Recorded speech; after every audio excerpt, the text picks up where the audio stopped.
आज हम लोग income tax law and practice का क्वेश्चन सॉल्व करने जा रहे हैं। चैप्टर है का नाम है इनकम फ्रॉम हाउस प्रॉपर्टी और राइटर का नाम है डॉक्टर एस सी मल्होत्रा और एसपी गोयल। तो क्वेश्चन नंबर 3 बता देने जा रहे हैं, सेमेस्टर 4 का है।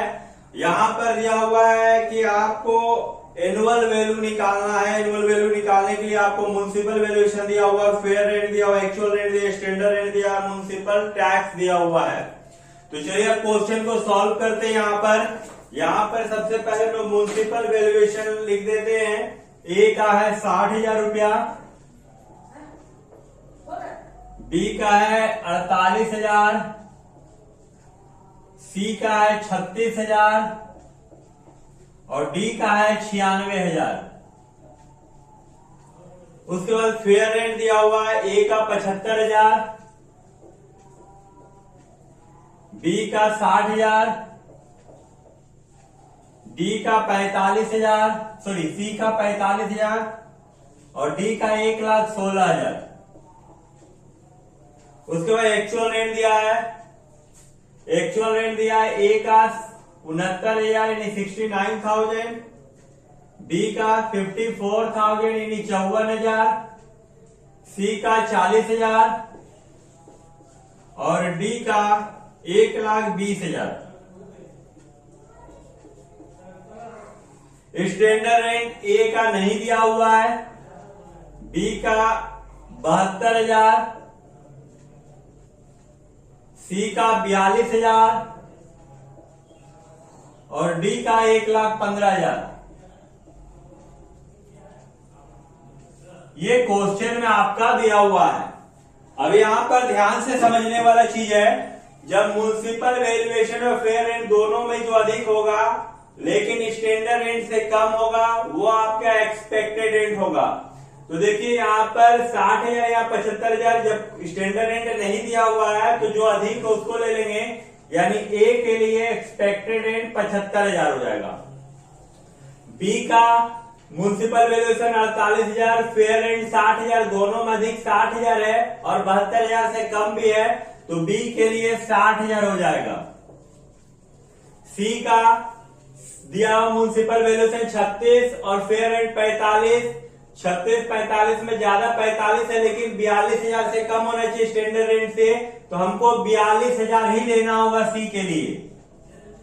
अब यहाँ डी में आते हैं, 96,000 1,16,000 रुपया दिया हुआ म्युनिसिपल वैल्यूएशन फेयर रेंट, दोनों में से जो अधिक है 1,16,000 लेकिन स्टैंडर्ड रेंट से कम होना चाहिए तो हमको 1,15,000 ही लेना होगा।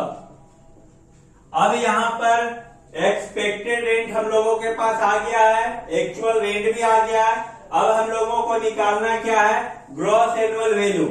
तो ये ए का, बी का, सी का और डी का, ये ए हो गया, बी, सी और डी। चलिए देखते हैं ग्रॉस एनुअल वैल्यू कितना आता है।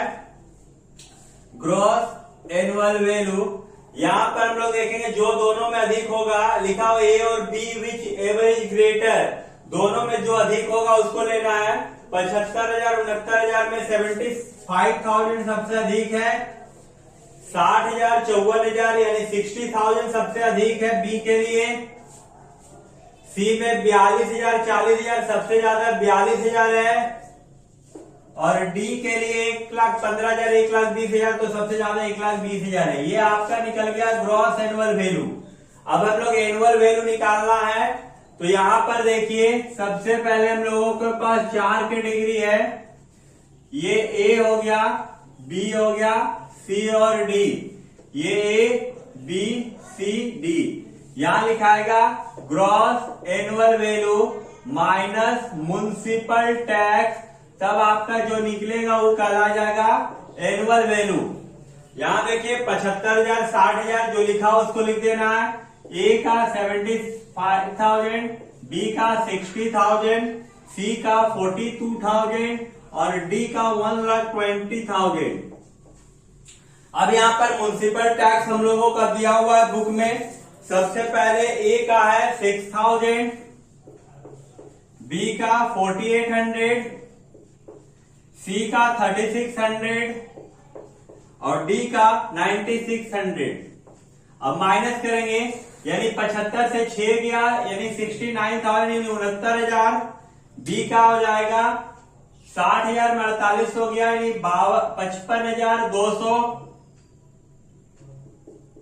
डी का 42,000 में 3600 हो गया, यानी 38,400। और 1,20,000 में 9,600 हो गया, यानी 1,10,400। ये आपका ग्रॉस एनुअल वैल्यू निकल गया, जो आपका क्वेश्चन में सॉल्व करने के लिए बोला गया है।